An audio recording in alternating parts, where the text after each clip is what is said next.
அன்புக்குரிய சகோதர சகோதரிகளே, அனைவருக்கும் கிறிஸ்துவுக்குள்ளான அன்பின் வாழ்த்துக்கள் தெரிவித்துக் கொள்கிறோம். இந்த நேரத்தில் நம்முடைய பிதாவாகிய தேவனாலும் நம்முடைய இரட்சகராக இருக்கிற இயேசு கிறிஸ்துவினாலும் கிருபையும் சமாதானமும் உண்டாவதாக. Loving greetings to you all, brethren, in the name of our Heavenly Father and our Lord Jesus Christ. இந்த நேரத்துல திண்டுக்கல் பைபிள் ஸ்டூடெண்ட்ஸ் உடைய அன்பின் வாழ்த்துக்களை உங்கள் மத்தியில பகிர்ந்து கொள்வதில் மகிழ்ச்சி அடைகிறோம். Our dear brother Arun is conveying loving greetings from the Dindigul Bible students. சகோதர சகோதரி, நம்ம நேரம் கம்மியா இருக்கிறதுனால நேரடியாக பாடத்துக்குள்ளாக நம்ம போகலாம். Due to the shortness of time, we go straight to the sermon. So இன்றைய நாள்ல நம்ம தேவனுடைய கிருபையினால பார்த்து வருகிற ஒரு topic, pandemic effects of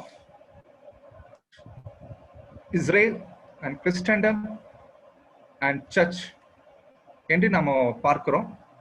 so இந்த தலைப்புகள் நமக்கு இன்றைய நாட்கள்ல தேவன் நம்ம பார்ப்பதற்கு ஒரு கிருபை பண்ணியிருக்கிறாங்க. ஸோ நாம தேர்ந்தெடுத்திருக்கிற டாபிக் நம்ம எல்லாருக்கும் தெரியும், பேண்டமிக் எஃபெக்ட்ஸ் ஆன் இஸ்ரேல் என்ற ஒரு தலைப்பு நமக்கு கொடுக்கப்பட்டிருக்கிறது. அந்த தலைப்பின் கீழாக நாம இன்றைய நாள்ல தேவனுடைய வார்த்தைகளை தியானிக்க இருக்கிறோம். By the grace of God, in today's online convention, we see about the pandemic effects on Israel, pandemic effects on church, and pandemic effects on Christendom. By the grace of God, we are going to see in this sermon about pandemic effects on Israel. So, சகோதர சகோதரிகளே, இப்போ இது நம்ம பார்க்க போகிற பாடத்தை ரொம்ப எளிமையா புரிஞ்சுக்கிறதுக்காக இந்த ஒரு சப்ஜெக்ட் நம்ம செக்மெண்டா பிரிச்சிருக்கிறோம். அதாவது நீங்க ஸ்கிரீன்ல பார்க்கலாம், பேண்டமிக் எஃபெக்ட்ஸ் ஆன் இஸ்ரேல் என்ற ஒரு தலைப்புல முதல்ல நம்ம பார்க்க போற விஷயம், வாட் இஸ் பேண்டமிக்? பேண்டமிக் என்றால் என்ன? அதை பற்றின ஒரு ஒரு ஒரு மேற்பார்வை பார்க்க வேண்டியது அவசியமா இருக்குது. இரண்டாவது காரியம், பைபிள் ப்ராபசி அபவுட் இஸ்ரேல். இஸ்ரேலை குறிச்சதான தேவனுடைய திட்டம் என்ன என்பதை நாம தெரிஞ்சுக்க வேண்டியது அவசியமா இருக்குது. பிற்பாடு மூன்றாவது காரியம், தற்கால போய் கொண்டிருக்கிற மிக முக்கியமா இந்த COVID-19 இஸ்ரேல் மீதான ஒரு பாதிப்பு அல்லது இஸ்ரேல் ஜனங்கள் மீதான ஒரு விளைவு என்ன என்பதை நடக்கக்கூடிய கரண்ட் ஈவென்ட்ஸ் மூலமாக நம்மளால புரிஞ்சுக்க முடியும். To understand clearly and easily this subject, our dear brother segmented this subject into three. First, we are going to see in introduction part regarding what exactly is pandemic. And secondly, we are going to see what are the Bible prophecies which are related about Israel. And finally, we are going to see what are the current events which are happening in Israel. And finally, we will finish this sermon with conclusion. So, முதல்ல pandemic நம்ம பார்க்கலாம். What is pandemic? So பொதுவா pandemic என்ற விஷயமானது அது நோய் சம்பந்தப்பட்ட ஒரு காரியத்துக்கு அதிகமா பயன்படுத்துவாங்க. ஸோ இந்த பிக்சர்ல நீங்க பாத்தீங்கன்னா பொதுவா நோய்கள் ரெண்டு வகையில புரிஞ்சுக்கலாம். ஒன்னு பேண்டமிக் ஃப்ளூ, இன்னொன்னு சீசனல் ஃப்ளூ. அதாவது பேண்டமிக் உடைய நோய் தாக்கங்கள் மற்றும் அவ்வப்போது போகிற நோய்களுடைய தாக்கங்கள், இது ரெண்டுக்கும் வித்தியாசம் இருக்குது. அந்த ரெண்டுக்கும் உள்ள வித்தியாசத்தை நாம புரிஞ்சுக்கணும்னா சகோதர சகோதரிகளே, பேண்டமிக் என்ற ஒரு நோயுடைய தாக்கமானது அது தாக்கும் பொழுது அது இதுவரைக்கும் இல்லாத ஒரு நோய் கிருமியினால தாக்கக்கூடிய சூழ்நிலை மனிதர்களுக்குள்ள ஏற்படும் போது அந்த நோய் கிருமியை தாங்கக்கூடிய அல்லது சமாளிக்கக்கூடிய நோய் எதிர்ப்பாற்றலை மனிதர்கள் பெற்றிருக்க மாட்டாங்க. அந்த ஒரு சூழ்நிலையில நோயுடைய தாக்கத்தின் தீவிரம் அதிகமாக இருக்கும். அதுக்கு பேர் பேண்டமிக் சொல்லுவாங்க. ஆனா சீசனல் ஃப்ளூ, காலத்துக்கு ஒவ்வொரு வருஷம் உதாரணத்துக்கு சொல்லணும்னா மழை காலத்துல காய்ச்சல் வருது இல்லைங்களா, குளிர்காலத்துல சளி பிடிக்குது. சோ இது எல்லாமே பாத்தீங்கன்னா சகோதர சகோதரிகளே அப்பப்ப வந்துட்டு போகும். ஆனா ஒரு வாரம் அதிகபட்சம் தாக்கு பிடிக்கும். ஏன்னா நமக்கு நோய் எதிர்ப்பாற்றல் இருக்கிறதுனால அந்த நோய்கள் அதிகபட்சம் ஒரு வாரத்துக்குள்ள சரியாக வாய்ப்பு இருக்கு. சோ இதான் ரெண்டுக்குள்ள வித்தியாசத்தை நம்ம கண்டுபிடிக்கிறோம்.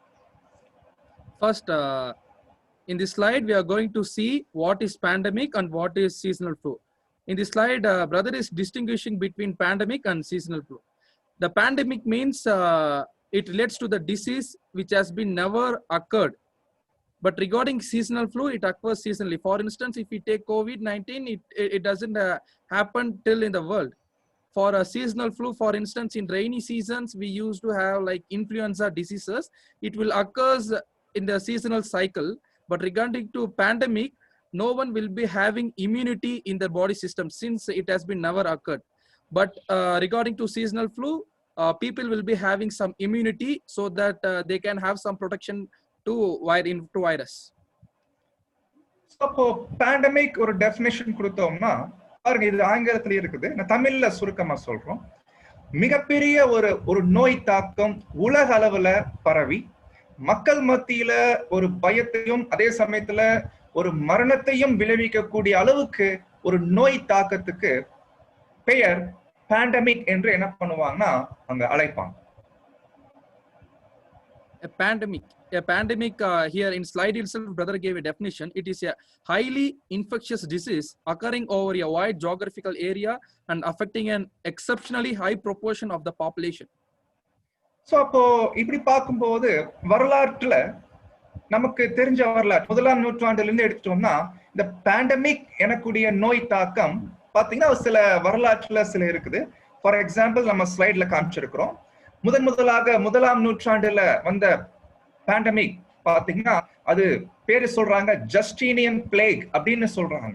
அது பாத்தீங்கன்னா 6வது நூற்றாண்டுகள்ல வந்த ஒரு பேண்டமிக். பிற்பாடு 8ஆம் நூற்றாண்டுகள்ல வந்த பிளாக் டெத் பேண்டமிக். அதுக்கப்புறம் பாத்தீங்கன்னா 19ஆம் நூற்றாண்டுகள்ல வந்த சின்னம்மை, காலரா பாத்தீங்கன்னா இப்ப இன்னைக்கு மெடிசன் கண்டுபிடிச்சிருக்காங்க. பட் அன்றைய நாட்கள்ல ஒரு நோய் எதிர்பார்ப்பு இல்லாத நேரத்துல அந்த சமயத்துல காலராவுடைய தாக்கம் அதிகமா இருந்துச்சு. சோ அது போன்ற ரீசண்டா கடந்த நூற்றாண்டுல நடந்த ஒரு மிகப்பெரிய ஒரு பேண்டமிக் என்னவென்று பார்க்கும்போது ஸ்பானிஷ் ஃப்ளூ என்று அழைக்கக்கூடிய ஸ்பானிஷ் காய்ச்சல். அந்த நேரத்துல 1900 துவக்கத்துல இப்படிப்பட்ட ஒரு மிகப்பெரிய நோய் தாக்கம் அந்த நாட்கள்ல ஜனங்கள் மத்தியில மிகப்பெரிய மரண பீதியை அங்க உண்டாக்குச்சு. Let us see a brief history about pandemic. The first recorded pandemic is happened during the era of Justinian. It is in the it occurs in the 6th century AD. They called it as the Justinian plague. 8 centuries later came the Black Death pandemic, otherwise and also in 19th century pandemics like smallpox, cholera and bubonic plague became worldwide diseases.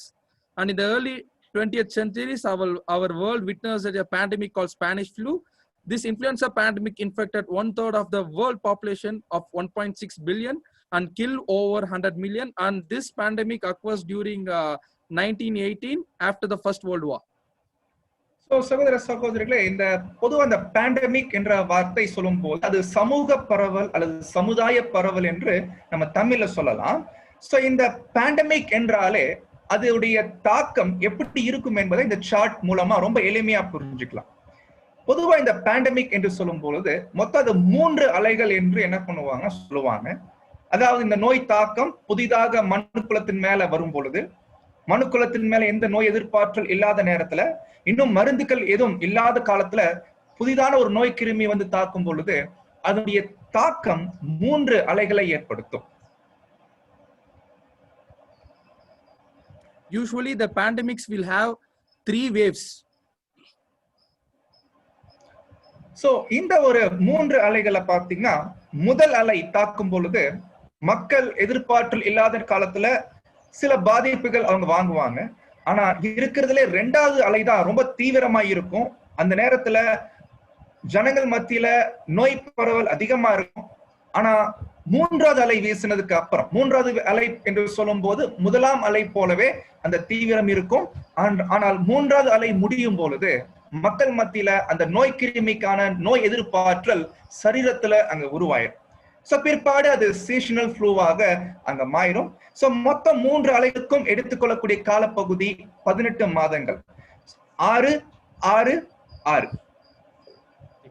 In the initial wave, only few people will be affected, And after the second wave, most of the people will be affected by the pandemic disease. And finally, in the third wave, the pandemic will be very worst. So after the third wave, most of the people will get a factor called herd immunity. Once the people achieve the herd immunity, this pandemic will shift into it convert into a normal seasonal flu. The overall cycle for the pandemic is 18 months and 6 months for each cycle. And after 18 months, the pandemic will convert into a normal seasonal flu.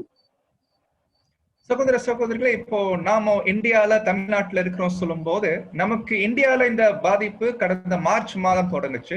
கிட்டத்தட்ட இன்னையோட பாத்தீங்கன்னா அக்டோபரோட 6 மாதங்கள் முடிந்து 7வது மாதத்துல அடியெடுத்து வைக்கிறோம். இன்னும் வேற மாதிரி சொல்லணும்னா, நாம 2வது அலையுடைய தாக்கத்துடைய துவக்கத்துல இருக்கிறோம் என்பதை இந்த நேரத்துல புரிஞ்சுக்கிறோம். Dear brethren, it's been 6 months we have witnessed this pandemic, and our dear brethren is saying that we are currently in the second wave of this COVID pandemic.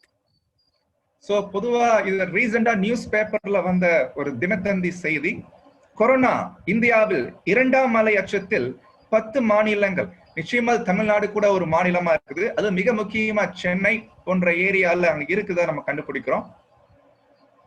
And this is the news clipping in Tamil language. It reads that coronavirus second wave started in mostly in 10 states, and around 60 lakhs people have been exposed to this COVID pandemic. And particularly Tamil Nadu is one of the most affected state in India, and it has been stated that around 50 lakhs people have been recovered from this COVID disease. So தேவனுடைய கிருபையில நாம இந்த முதலாம் அலை வீசும் போதே ஒரு கட்டுக்குள்ள கொண்டு வந்துட்டாங்கன்னா 2ஆம் அலையுடைய தாக்கம் ரொம்ப கம்மியா இருக்கும். ஆனா இப்போ கரண்ட்ல தமிழ்நாட்டுல அந்த சூழ்நிலை இல்ல. சோ தேவனுடைய பிள்ளைகள் ரொம்ப ஞானமாக அவங்க தங்களுடைய ஓட்டத்தை ஓட வேண்டியது அவசியமா இருக்குது இந்த நாட்கள்ல. If government controls this pandemic in the first wave itself, it will be no more worse in the second wave. But as a people of God, we should be very cautious during this time of pandemic. இந்த ஒரு அறிமுகத்தோட இப்போ நம்முடைய பாடத்துடைய மிக முக்கியமான concept, உலக அளவுல இந்த ஒரு பேண்டமிக் எஃபெக்ட், இந்த ஒரு நோய் தாக்கத்துடைய விஷயமானது மனுஷர்கள் மத்தியில உலகத்தின் அளவுல அது எப்படிப்பட்ட ஒரு நிலை அங்க கொண்டு வந்திருக்குன்னா, வசனங்கள்ல படிக்கிறது போல, அதாவது மனுஷருடைய இருதயம் பயத்தினால் என்று நம்ம கண்டுபிடிக்கிறோம். சோ அப்போ நடக்கக்கூடிய காரியங்கள், பூமியில சம்பவிக்கக்கூடிய காரியங்களை பார்க்கும்போது இனி வரக்கூடிய நாட்கள், இது ஒரு துவக்கமா கூட நம்ம எடுத்துக்கலாம், இனி வரக்கூடிய நாட்கள் மனுஷருக்குள்ள ஒரு பயம், ஒரு நம்பிக்கையற்ற நிலை அது வரக்கூடிய நாட்கள் அதிகரிக்கும் என்பதை கர்த்தருடைய வார்த்தைகளிலிருந்து நம்மளால புரிந்து கொள்ள முடியும்.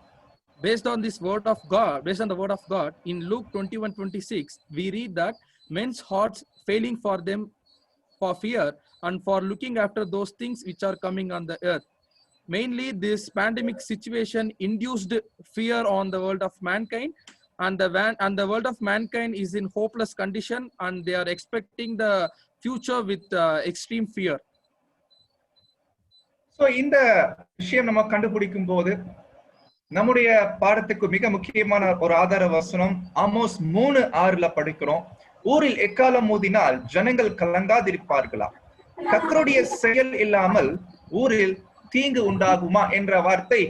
பொதுவா இந்த வசனம் கடந்த நாட்கள்ல அநேக பிரதர்ஸ் உட்பட பாத்தீங்கன்னா ஃபேஸ்புக்ல மற்றும் வாட்ஸ்அப் ஸ்டேட்டஸ்ல என்ன பண்றாங்கன்னா, இந்த வசனங்களை அங்க போட்டு இந்த ஒரு பேண்டமிக் COVID-19 பாதிப்பு, சோ அது பிதாவாகிய தேவன் அவரு அனுமதிச்சிட்டாங்க என்று இந்த வசனங்களை கோடிட்டு அநேக கமெண்ட்ஸ் என்ன பண்ணிருந்தாங்கன்னா போட்டிருந்தாங்க. இதை நம்ம பார்த்தோம். In Amos 3:6 we read, shall a trumpet be blown in the city, and the people not be afraid?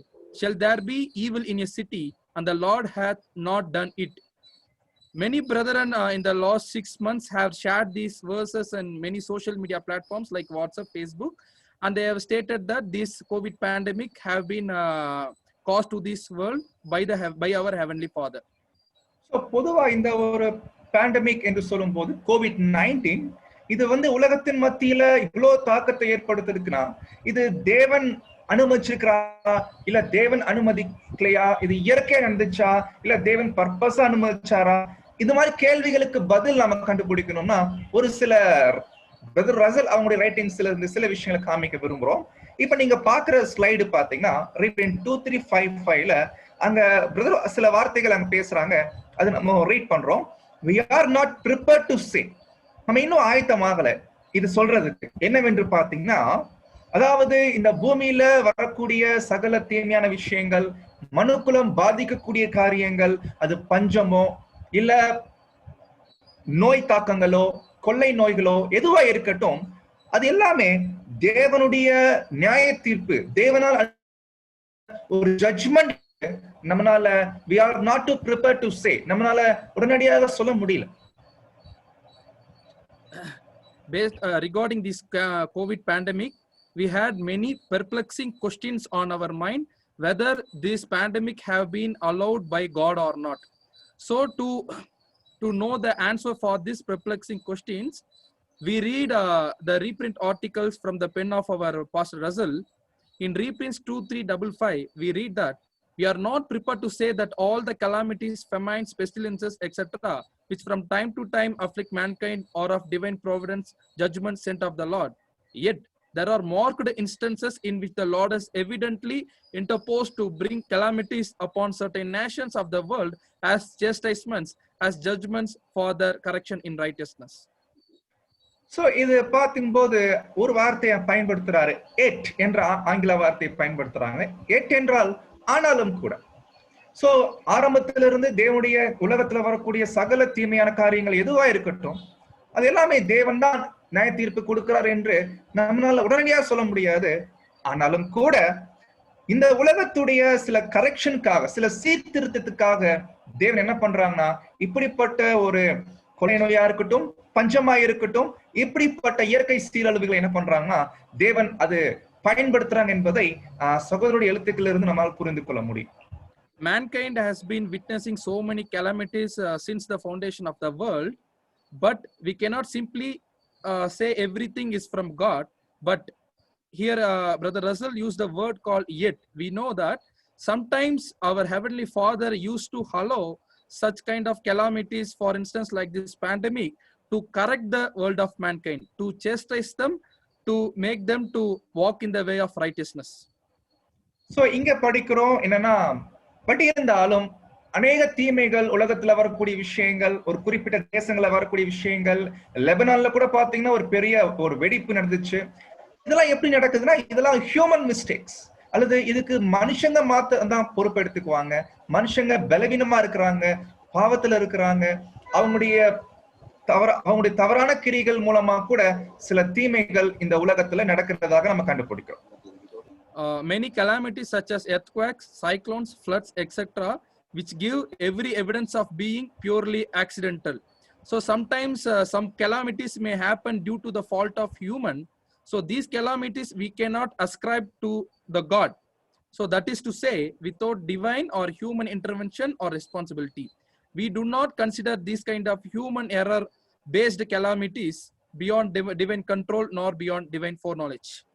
ஆமா சகோதர சகோதரிகளே, அப்போ என்னவா இருந்தாலும் தேவனுடைய அனுமதி இல்லாம அல்லது தேவனுடைய முன்னறிவு இல்லாம எதுவும் நடக்காது என்று நம்ம கண்டுபிடிக்கிறோம். ஆனா சொல்றாரு பாருங்க இந்த ஸ்லைட்ல, ஒட்டுமொத்த முழு மனுக்குலமும் under divine sentence or condemnation of death. ஒட்டுமொத்த மனுக்குலமும் மரண சாபத்துக்குள்ள, அடிமைத்தனத்துக்குள்ள அங்க இருக்கிறதுனால இப்படிப்பட்ட இயற்கை அழிவுகள், சீரழிவுகள் வருவது அது நமக்கு தெரிந்த காரியமே. Nothing will happen without knowing to the foreknowledge of God, and we know that the whole world is under divine sentence or condemnation of death, and God permits cyclones, earthquakes, drought, famine, pestilences. So இது நம்ம பார்த்ததுக்கு அப்புறம் இப்போ நம்முடைய பாடத்துடைய focus எது பண்றோம்னா இஸ்ரேலுடைய விஷயம் மாத்திரம் பார்க்கிறோம். இப்ப பார்த்தது ஜெனரலா உலக அளவுல பார்த்தோம். ஆனா நம்முடைய ஃபோக்கஸ், நம்முடைய சப்ஜெக்ட் எங்க பார்க்கிறோம்னா இஸ்ரேல் பற்றி, ஒரு இஸ்ரேல் தேசத்தின் மேல ஒரு சீரழிவுகள், இயற்கை அழிவுகள், இல்ல கொள்ளை நோய்களுடைய தாக்கம் இது மாதிரி ஏதாவது வந்துச்சுன்னா அதை நாம் எப்படி பார்க்க வேண்டும்? அது உலகத்துல வரக்கூடிய தாக்கங்கள் மாதிரி பார்க்கணுமா இல்ல எப்படி பார்க்கணும் என்பதை நாம கண்டுபிடிக்க வேண்டியது அவசியமா இருக்கு. Now we are going to see the pandemic effects on Israel. just now we have seen some brief introduction about pandemic effects on world of mankind, but we should not see the pandemic effects effects on Israel as we see the pandemic effects on world of mankind. So we should particularly focus something regarding to Israel. We should not look alike to the world. So சகோதர சகோதரிகளே, இப்போ நாம இத Israel மீதான காரியங்கள் கண்டுபிடிக்கணும்னா பொதுவா இஸ்ரேலுடைய கடந்த காலம், நிகழ்காலம், வருங்காலம் இதை பற்றி தேவனுடைய ஏற்பாடு எப்படி இருக்கிறது, எப்படி இருக்க போகுது என்பதை அதை பற்றின ஒரு தெளிவான அறிவை நம்ம பெற்றுக்கொள்ளும் போது இப்படிப்பட்ட COVID-19 தாக்கம் இஸ்ரேல் மீது என்ன மாதிரி ஒரு தாக்கத்தை ஏற்படுத்தி இருக்குது என்பதை தேவனுடைய திட்டங்களோடு ஒப்பிட்டு பார்க்கும்போது தான் நமக்கு தெளிவு கிடைக்கும் என்பதை கண்டுபிடிக்கிறோம். To understand the pandemic effect on Israel, we should look upon the history in which how God arranged the past, present, and future of Israel. So, by knowing the divine providence of Israel during the past only, we can relate to the pandemic effects on Israel. சகோதர சகோதரிகளே, அனைவரும் mute பண்ணிக்கோங்க. Okay, thank you. So இப்போ பாக்குற slide நம்ம என்ன கண்டுபிடிக்கிறோம்னா, Israel கடந்த நாட்கள் நம்ம எல்லாருக்கும் தெரியும், தேவன் இஸ்ரேல் தேசத்தை உருவாக்கின போது தேவன் அவங்களுக்கு நிறைய வாக்குத்தத்தம் கொடுத்திருந்தாங்க, நியாயப்பிரமாணம் கொடுத்திருந்தாங்க. நியாயப்பிரமாணத்துல ஒரு கட்டளை கொடுத்திருந்தாங்க. என்னன்னா, மிக முக்கியமான விஷயம் என்னன்னா, நியாயப்பிரமாணத்துடைய சாரம்சமே இதை நீங்க கீழ்ப்படிந்து என்றால் ஆசீர்வாதம் தங்கும். ஒருவேளை நியாயப்பிரமாணத்துக்கு கீழ்ப்படியாமைக்குள்ள போகும்போது அது இருக்க சாபங்கள் எல்லாமே வரும் என்று நியாயப்பிரமாணத்து சொல்லப்பட்டிருக்கிறது. அப்படி இருக்கும்போது நியாயப்பிரமாணத்துக்குள்ள இஸ்ரேல் ஜனங்கள் எப்போ என்டர் ஆனாங்களோ அன்னையிலிருந்து அவர்களால் நியாயப்பிரமாணத்தை நிறைவேற்ற முடியல. ஆனா நம்முடைய கர்த்தர் இயேசு கிறிஸ்துடைய முதலாம் வருகை வந்திருக்கும் போது கர்த்தர் இயேசு நியாயப்பிரமாணத்தின் அடிமைத்தனத்திலிருந்து ஒரு விடுதலை கொடுத்தான். ஆனா இந்த கண்டிஷன்ல இருக்கும்போது நம்ம கண்டுபிடிக்கிறோம், பிரதர் ரசல் இங்க ரொம்ப கிளியரா பேசுறாங்க இந்த பாயிண்ட் பத்தி. அதாவது their failure to keep their covenant made it them a curse. Israel ஜனங்கள் மீது வந்த சாபத்துக்கு மிக முக்கியமான காரணம், அல்லது இஸ்ரேல் ஜனங்கள் மீது வரக்கூடிய சாபங்கள் எதுவா இருக்கட்டும், ஒரே காரணம் அவங்க தேவனுடைய கட்டளையை கீழ்ப்படியாமல் போனது நிமித்தமாக. We know that God created the nation of Israel and he gave them so many promises and he gave them the law covenant.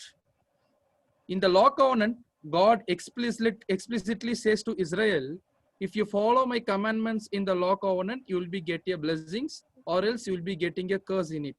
And we know that no one in the nation of Israel able to keep the law covenant perfectly. Only our Lord Jesus kept the law covenant perfectly in flesh as well as in word and in spirit. And brother Arun, koncham லாங்கா போகாம கொஞ்சம் ஷார்ட்டா போனீங்க. Okay. So ஆகையினால சகோதர சகோதரிகளே, Israel தேசத்தின் மீது வரக்கூடிய எந்த ஒரு சீரழிவுகளா இருக்கட்டும், நோயாக இருக்கட்டும், எந்த ஒரு தீமையா இருக்கட்டும், ரொம்ப கிளியரா பிரதர் அங்க கொடுக்குறாங்க. அது நிச்சயமா இஸ்ரேல் மீது வரக்கூடிய சகல தீமைகளும் அவருடைய சிக்ஷைக்காகத்தான் என்ன பண்றாங்கன்னா தேவன் அனுமதிக்காங்க. So whatever happens in the nation of Israel, whether it is diseases, whether it is pandemic or any kind of calamity, God only allowing it to happen in the nation of Israel only to correct their evil ways. So இங்க brother அழகா ஒரு கேள்வி அங்க கேக்குறாங்க, Israel now under curses of the law. Now our dear brother is asking question called is now Israel now under the curse of law. அதாவது என்ன தமிழ்ல சொல்லணும்னா, இஸ்ரேல் இப்ப வரைக்கும் நியாயப்பிரமாணத்தின் சாபத்துக்கு கீழே தான் இருக்கிறார்களா? Still now the Israel is under the curse of the law. So இந்த கேள்விக்கு பொதுவா பதில், நம்மளுடைய பதில் என்னவா இருக்குன்னா இல்ல சொல்வோம் இல்லைங்களா? So commonly we used to say no. ஏன்னா இயேசு கிறிஸ்து சிலுவையில நியாயப்பிரமாணத்தை அறைஞ்சிட்டாரு, நியாயப்பிரமாணத்தின் முடிவா இருக்காரு இயேசு கிறிஸ்து. எனவே அந்த டைம்ல இருந்து இஸ்ரேல் மீது நியாயப்பிரமாணத்தின் சாபம் இல்ல என்று நாம் சொல்வோம். Because we used to say our Lord Jesus crucifies the law in the cross, so that we used to say that after the after the crucifixion of our Lord Jesus, we used to say that Israel is no under the curse of law. But இங்க brother அழகா விளக்கம் கொடுக்கறாங்க இதோட விளக்கத்தை. It is a common mistake to suppose the scripture teach that the law covenant died was destroyed by our Lord. அதாவது என்னவென்றால் கர்த்தர் நியாயப்பிரமாணத்தை அழிச்சிட்டாரு, சிலுவையில அவர் மரிச்சதுனால நியாயப்பிரமாணத்துக்கு ஒரு முடிவு கட்டிட்டாரு என்று நம்ம பொதுவா சொல்லுற தவறுகள் பண்றோம் என்று சொல்றார். Our dear brother here beautifully explains that it is a common mistake to suppose the scriptures to teach that the law covenant died or was destroyed by our Lord. It became dead in the sense. ஆனா உண்மை என்னவென்று பார்க்கும்போது சகோதர சகோதரிகளே அப்படி இல்ல. நியாயப்பிரமாணம் இயேசு நியாயப்பிரமாணத்தின் சாபத்திலிருந்து விடுதலை கொடுக்க வந்தாரு, கொடுத்தார். But in reality it lives in the sense that its blessings and curses still cling to Israel. But உண்மை என்னன்னா இஸ்ரேல் ஜனங்கள் அந்த விடுதலை வாங்கணும்னா ஒரே கண்டிஷன், இயேசுவை ஏற்றுக்கொண்டாக வேண்டும். The only condition to get freedom, Israel needs to accept Jesus as Messiah. இப்ப வரைக்கும் இஸ்ரேல் இயேசுவை மெஷியாவாக ஏற்றுக்கொள்வதனால இன்னமும் அவர்கள் நியாயப்பிரமாணத்தின் பிடிக்குள்ளதான் இருக்கிறாங்க என்பதை பிரதரை விளக்கம் கொடுக்கிறாங்க. Still now we know that Israel people did not accept Jesus as Messiah, so that the Israel nation is still under the curse of the law.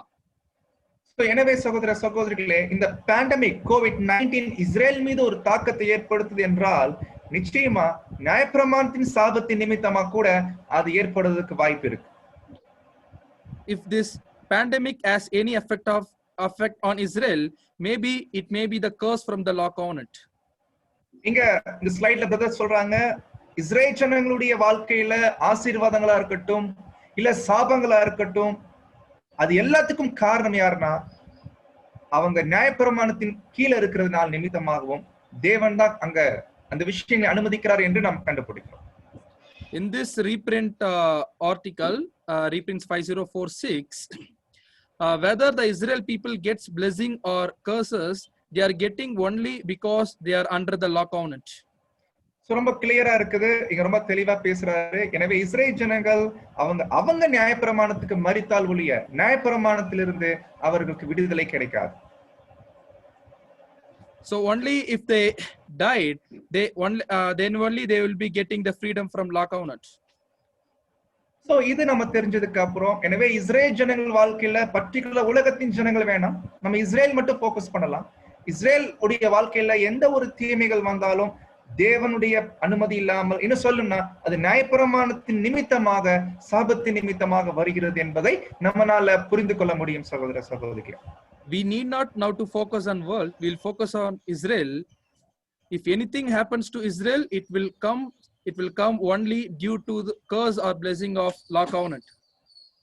So அப்போ இப்படி நம்ம பார்க்கும் பொழுது தேவனுடைய திட்டத்துல என்ன நடந்துட்டு இருக்குது, இஸ்ரேல்ல தேவன் என்ன பண்ணிட்டு இருக்கிறாங்க என்பதை கண்டுபிடிக்கணும்னா இப்ப நம்ம வசனம் படிக்கலாம்.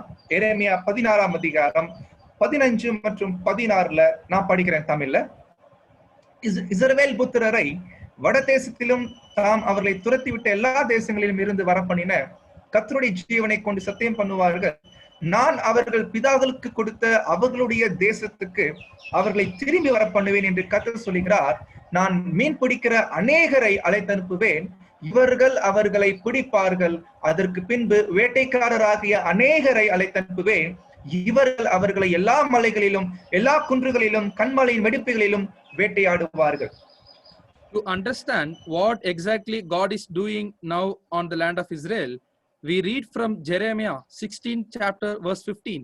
But the Lord liveth that brought up the children of Israel from the land of the north and from all the lands whither he had driven them, and I will bring them again into their land that I gave unto their fathers. Verse 16.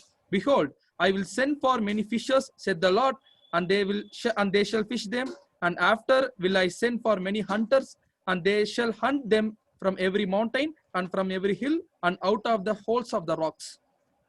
இன்னொரு வசனம் ஜெகரியா 8ஆம் அதிகாரம் 7 மற்றும் 8ல, இதோ கிழக்கு தேசத்திலும் தெற்கு தேசத்திலும் இருந்து என் ஜனங்களை ரட்சித்து அவர்களை அழைத்துக் கொண்டு வருவேன். another verse we read from Zechariah 8 chapter 7th verse. Thus said the Lord of the hosts, behold, I will save my people from the east country and from the west country, and I will bring them, and they shall dwell in the midst of Jerusalem, and they shall be my people, and I will be their God in truth and in righteousness. சகோதர சகோதரிகளே, நமக்கு தெரியும் history, இஸ்ரேலுடைய history தெரியும். கிபி 70ல Israel ஜனங்கள் உலகம் சிதறடிக்கப்பட்டாங்க. காரணம் அவங்க கர்த்தர் இயேசுவை ஏற்றுக்கொள்ளாதனால.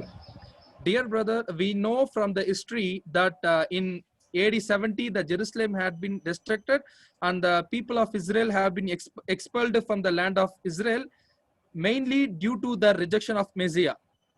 கர்த்தர் இயேசு சொன்னாங்க, உங்கள் வீடு உங்களுக்கு பாழாக்கி விடப்படும். Our Lord Jesus said that your house shall made desolate. அன்றைய நாட்கள் கிபி 70க்கு அப்புறம் இஸ்ரேல் என்ற தேசமே மேப்ல இல்லாம போயிடுச்சு. After AD 70 the Israel went out of the existence.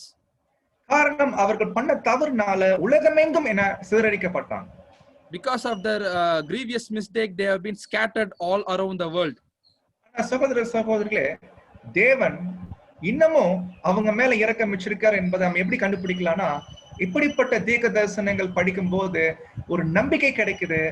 தேவன் அவர்களை என்ன பண்ண போறாங்கன்னா எல்லோரையும் கூட்டி சேர்ப்பதாக அறிவிக்கிறார். But dear brothers and sisters, from these verses we can conclude that still God is having mercy on the people of Israel. By looking these kind of verses, we can come to a clear conclusion that God will again regather his people to his own land. So இஸ்ரேலருடைய கூட்டி சேர்க்கப்படுதல் தேவனுடைய தெய்வீக திட்டத்துல ஒரு மிக முக்கியமானது. இதற்கான வசனங்கள் நிறைய இருக்குது. வாய்ப்பு இருக்கிறவர்கள் இதோட இணை வசனங்களை பார்த்தீங்கன்னா தேவன் எங்கெங்கெல்லாம் வைராகியமா சொல்லியிருப்பாங்க, இஸ்ரேல் ஜனங்களை நான் கூட்டி சேர்ப்பேன் என்று படிக்கிறோம். The regathering of Israel to their own land is one of the vital part in the divine plan of God. And we can see numerous verses in our Bible which relates to the regathering of people of Israel to their own land. And dear brothers and sisters, you can see the parallel verses for this regathering in numerous areas. சகோதர சகோதரிகளே, இப்படிப்பட்ட கூட்டி சேர்க்கப்படுதல் தேவனுடைய திட்டத்துல ரெண்டு வகையில நடக்குது என்பதை நம்ம கண்டுபிடிக்கிறோம். Dear brothers and sisters, this regathering happens in two parts. ஒன்னு, ஜேக்கப் ட்ரபிள்ஸ்க்கு முன்னாடி, யாக்கோபின் இக்கட்டு காலத்துக்கு முன்னாடி ஒரு கூட்டி சேர்க்கப்படுதல், யாக்கோபு இக்கட்டு காலத்துக்கு பின்னாடி ஒரு கூட்டி சேர்க்கப்படுதல். The first gathering will happen before the Jacob's trouble, and the second gathering of Israel people will happen after the time of Jacob's trouble. இத குறித்து ரீப்ரின் 286ல பிரதர் பேசுறாங்க. முதல் கூட்டி சேர்க்கப்படுதல் நடக்கும். சோ இஸ்ரேல் ஜனங்கள் தங்கள் சொந்த தேசத்துக்கு வருவாங்க. ஆனா இரண்டாவது கூட்டி சேர்க்கப்படுதல் அது கூட நடக்கும். அது எப்பனா உபத்திரவ காலத்துக்கு பின்னாடி, டைம் ஆஃப் ட்ரபிளுக்கு பின்னாடி, அல்லது யாக்கோபின் இக்கட்டு காலத்துக்கு பின்னாடி நடக்கக்கூடிய கூட்டி சேர்க்கப்படுதல். Regarding this regathering, our brother Russell wrote in reprints 286, when the first return of Israel to Palestine will have taken place, a second and greater returning mentioned by the prophets evidently will not take place until after the time of trouble. So the second regathering will happen only after the great time of tribulation. சகோதர சகோதரிகளை, இப்ப படிச்ச ரைட்டிங்ஸ்ல இருந்து பார்க்கும்போது இந்த கூட்டி சேர்க்கப்படக்கூடிய விஷயம் எப்ப ஆரம்பிக்குது, எப்ப துவங்குது என்று பார்க்கும்போது நம்ம எல்லாரும் தெரிஞ்ச பாயிண்ட் தான். 1878 இருந்து இந்த கூட்டி சேர்க்கப்படக்கூடிய முதலாம் கூட்டி சேர்க்கப்படுதல் துவங்குறதை நம்ம கண்டுபிடிக்கிறோம். And we know clearly that first regathering happens in the year of 1878. So இப்படி கூட்டி சேர்க்கப்படக்கூடிய விஷயம் என்று பார்க்கும்போது வசனம் 16ல படிச்சோம், மீன் பிடிக்கிற அநேகரை அழைத்தனுப்புவேன். இரண்டாவது, வேட்டைக்காரராகிய அநேகரை அழைத்தனுப்புவேன் என்று படிக்கிறோம். In Jeremiah we read that in first phase of regathering, God uses fishermen and he uses hunter for the purpose of regathering. பாருங்க, அப்போ தேவன் கூட்டி சேர்க்கப்படும் போது கூட்டி சேர்க்கக்கூடிய விஷயத்துல தேவன் யாரை பயன்படுத்துறாருன்னா ரெண்டு பேர், ஒன்னு மீன் பிடிக்கிறவர்கள், இன்னொருத்தவங்க வேட்டைக்காரர்கள். So to regather the people of Israel, God uses two tools. One is fishermen and second one is hunters. பொதுவா இந்த வசனம் படிக்கும் போது இது யாரை குறிக்கும் என்று சொல்லும் போது நம்ம டக்குன்னு சொல்லுவோம், மீன் பிடிக்கிறவங்க குறிக்கிறாங்க, ஜியோன் மூமெண்ட், வேட்டைக்காரர் குறிக்கிறாரு ஹிட்லர் என்று நம்ம சொல்லுவோம். When we read this verse, we usually says that the fisherman represents Zionism, which Theodor Herzl, and hunter represent Adolf Hitler. உண்மை என்னன்னா வசனம் சொல்லுது இது ஒருத்தர் இல்ல அநேகர். அதே போல வேட்டைக்காரர் கூட ஒருத்தர் கிடையாது, அநேகர். But in reality, we cannot ascribe this fisherman and hunter to a singular persons, but in verse it reads plural. It is not saying hunter, it is saying hunters. So Adolf Hitler will not only will fulfill the prophecy, many hunters will follow after him. So அப்போ மீன் பிடிக்கிறதுடைய அர்த்தம் என்னன்னு பாத்தீங்கன்னா, பொதுவா மீன் பிடிக்கும்போது சாஃப்டா பிடிக்கிறது. So சாஃப்டா handle பண்ணி ஜனங்களை, இஸ்ரேல் ஜனங்களை உலகம் இருந்து இஸ்ரேலுக்கு கொண்டு வரக்கூடிய ப்ராசஸ். அது தேவன் பல வகையில பயன்படுத்துறாங்க. So regarding fishing, it relates to kind of soft technique.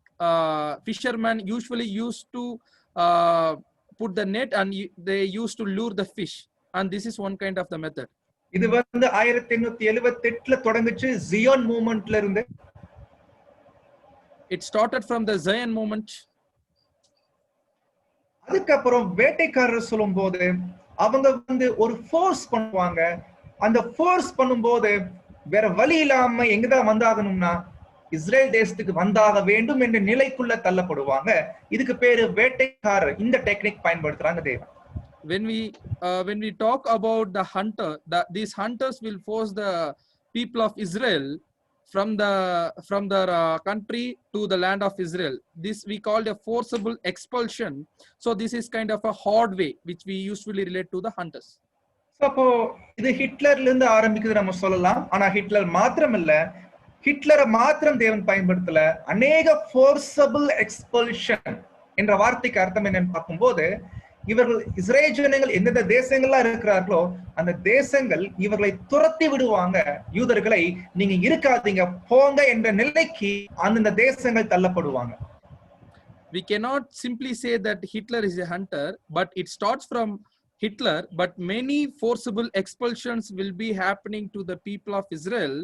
So many nations will send them forcefully to the land of Israel. So இந்த பிராக்டிகலா திங்க் பண்ணலாம். இஸ்ரேல் ஜனங்கள் உலகமெங்கும் சிதறடிக்கப்பட்டிருக்கிறாங்க. எல்லோரும் இஸ்ரேல் தேசத்துக்கு வரும் பொழுது நினைச்சு பாருங்க, இடம் கண்டிப்பா பத்துமானா வாய்ப்பில்லை. Just let us think practically. If every Jew came to the regather to the nation of Israel, will there be enough space in the land of Israel? No, the land won't be sufficient for all the people. So பாருங்க, இந்த COVID-19 இது ஒரு தாக்கம். இப்ப தமிழ்நாடு எடுத்துட்டோம்னா, சென்னையில இருக்கக்கூடிய ஜனங்கள் வேலை இல்லாம போனதுனால வேற வழி இல்லாம அவங்க சொந்த ஊருக்கு தள்ளப்படுறாங்க. For instance, let us take an example of this COVID pandemic. Due to this COVID pandemic, many people have lost their job, and due to the unemployment, many people migrated from one place to another place. For instance, many people have migrated from Chennai to their own native places. So இதே விஷயம் தான் யூதர்கள் கூட உலகமெங்கும் இருக்கிறாங்க. உலகம் முழுக்க COVID-19 என்ன சொல்லணும்னா, யூதர்கள் எங்க அதிகமா இருக்கிறாங்களோ அங்கதான் COVID-19 உடைய தாக்கம் ரொம்ப அதிகமா இருக்கும். நீங்க வாய்ப்பு இருந்துச்சுன்னா செக் பண்ணி பாருங்க. வேற வழி இல்லாமல் அந்த இருக்கக்கூடிய தேசங்கள் யூதர்களை தங்கள் சொந்த தேசத்துக்கு போவதற்கு தள்ளிவிடக்கூடிய நிலை தான் இன்னைக்கு காணப்படுது. Likewise, dear brethren, you can watch for yourself that this COVID-19 pandemic is very high in the countries where the number of Jews is very high. For instance, take United States of America. So thus in future, these countries will force the Jews and they will expel the Jews from their countries. So அப்போ ஏற்கனவே சொன்னது போல Israel ஜனங்கள் எல்லாரும் இஸ்ரேலுக்குள்ள வரும் பொழுது இடம் பத்தாது. ஆனா தேவன் இஸ்ரேல் ஜனங்களுக்கு கொடுத்த இடம் பாத்தீங்கன்னா நம்ம இந்த சார்ட்ல பார்க்கலாம். இது வந்து பாத்தீங்கன்னா ஒரு அருமையான மேப். பைபிள் படி இஸ்ரேலுடைய பார்டர்ஸ் எது வரைக்கும் இருக்குது, எல்லைகள் எது வரைக்கும் இருக்குது என்பதை இந்த சார்ட்ல நீங்க பார்க்கலாம். ஆனா சகோதர சகோதரிகளே, in this chart we can see what are the God given land to the people of the Israel. So if Israel people, everyone come to the land of Israel, the land is not sufficient for them. But if we look at this map says which are the lands which have been given by God to the people of Israel. ஆனா இன்னைக்கு present condition பாத்தீங்கன்னா இஸ்ரேலுடைய தேசம் எல்லை இவ்வளவு தான் இருக்குது. But in present condition, this is the map of Israel. பாருங்க இந்த இஸ்ரேல் எப்படி இருக்கு, ஆனா தேவன் வாக்குத்தத்தம் பண்ணியிருக்கிற இஸ்ரேலுடைய மேப் எவ்வளவு பெருசா இருக்கு பாருங்க. Dear brethren, you can compare this present map to the map which have been promised by God, so that we can clearly see that current map of Israel is very small while compared to the map which has been given by God to the people of Israel. So அப்போ Israel ஜனங்கள் அவங்க வர வர வர தேசத்துல இடம் கண்டிப்பா தேவைப்படுது இஸ்ரேல் தேசத்துக்கு. So when the regathering of Israel people happens, they are in the requirement of a land. நமக்கு தெரியும் இஸ்ரேலை சுத்தி பிரச்சனைகள், நில பிரச்சனை அங்க போயிட்டு இருக்குது. அரபு நாடுகள் வந்து இடத்தை பிரச்சனை பண்ணிட்டு இருக்காங்க. இதெல்லாம் நமக்கு தெரிஞ்ச பாயிண்ட் தான். But we know some points clearly that many problems and issues are going in the land of Israel. Many Arab countries have been provoking and they have been causing so many problems to the people of Israel. பாருங்க Benjamin இஸ்ரேலுடைய prime minister அவர் சொல்றாரு, எந்தெந்த யூதர்கள் உள்ள வந்தா மறுபடியும் அவர்கள் அறுப்புண்டு போக மாட்டாங்க என்று அவருடைய வார்த்தைகள் இங்க படிக்கிறோம். See, the Prime Minister of Israel, Benjamin Netanyahu, says that, ladies and gentlemen, the people of Israel have come to home to never be uprooted again. ஆனா நம்ம கண்டுபிடிக்கிறோம் வரலாற்றுல இன்ன வரைக்கும் யூதர்கள் போயிட்டே இருக்கிறாங்க, ஆனா போறவங்க நிச்சயமா திரும்பி போக மாட்டாங்க. From the history we see that the Jews is keep on going to the land, but once they went to their land, they are not returning back. ஆனா பிரச்சனை என்னன்னா இஸ்ரேலுடைய லேண்ட் அவங்க சொந்தமான தேசம் இப்ப யார்கிட்ட இருக்குன்னா அவர்களை சுத்தி இருக்கக்கூடிய அரபு நாடுகளுக்குள்ள அவங்க பிடிச்சிட்டு இருக்கிறத நம்ம கண்டுபிடிக்கிறோம். But what exactly is the problem is some of the land of Israel have been occupied by the surrounding Arab nations. So இப்போ நம்ம கண்டுபிடிக்கிறோம் அநேக அரபு நாடுகள் இஸ்ரேலுடைய நிலத்தை வச்சிருக்கிறாங்க, கண்டிப்பா கேட்டா கொடுக்க மாட்டாங்க. So we'll find that many Arab nations have occupied the land of Israel. If Israel people ask the land also, they won't give the piece of land to the people of Israel. தேவன் என்ன பண்றாங்க? So தேவனுடைய plan என்ன என்பதை இப்ப பார்க்க போறோம். Let us see what exactly is the God's plan. So எரேமியா 9:25ல தேவனுடைய திட்டம் ரொம்ப தெளிவா இருக்குது. In Jeremiah 9:25, the plan of God is very clear. பாருங்க இங்கிலீஷ்ல 25, தமிழ்ல 26. அதாவது சரீரத்தில் மட்டும் விருத்த சேதனம் பண்ணி கொண்டவர்களை நான் தண்டிக்க போகிற காலம் வந்து கொண்டிருக்கிறது. In Jeremiah 9:25, we read in NIV version, the days are coming, declares the Lord, when I will punish all who are circumcised only in the flesh, Egypt, Judah, Edom, Ammon, Moab. For all these nations are really uncircumcised, and even the whole house of Israel is uncircumcised in heart. இது சகோதர இதுல வரக்கூடிய ரெண்டு வார்த்தை அம்மோன் மற்றும் Moab, இவர்களை பத்தி நம்ம கண்டுபிடிக்கிறோம். We are going to see about Ammon and Moab. இவங்க யாரை அடையாளப்படுத்துறாங்க என்று பார்க்கும்போது முஸ்லிம்ஸ் உடைய ரெண்டு வகுப்பாரை குறிக்கும். This Ammon and Moab represents two types of Muslims.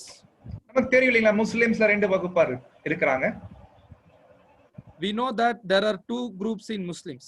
அதாவது சொல்லுவாங்க, நீங்க நியூஸ்ல கேள்விப்பட்டிருப்பீங்க, சன்னி பிரிவு, ஷியா பிரிவு என்று. In news you may have watched that there are two groups called Shia Muslim and Sunni Muslim.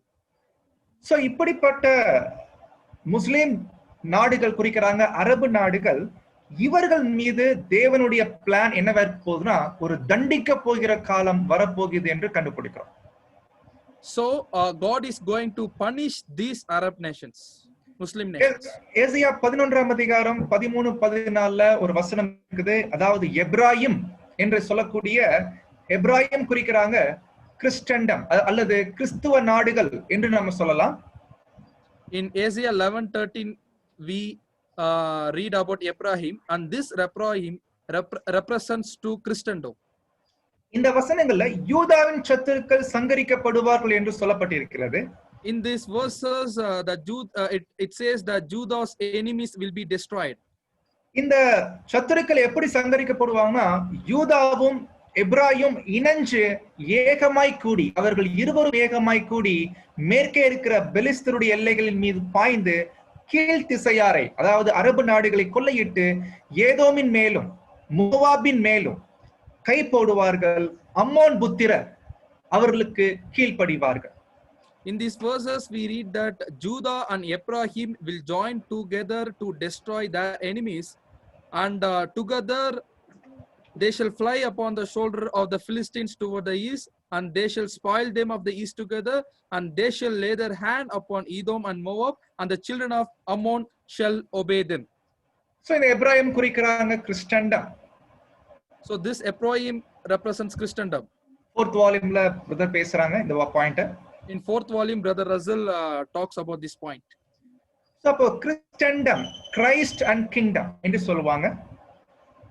In Christendom, they says Christ plus kingdom is equal to Christendom. அதாவது சுருக்கமா சொல்லணும்னா கிறிஸ்துவ நாடுகள் என்று நம்ம சொல்லலாம். Shortly, we can represent the Christian nations as Christendom. இதுல number 1ல யார் வராங்கன்னா America. First, USA will come in this category.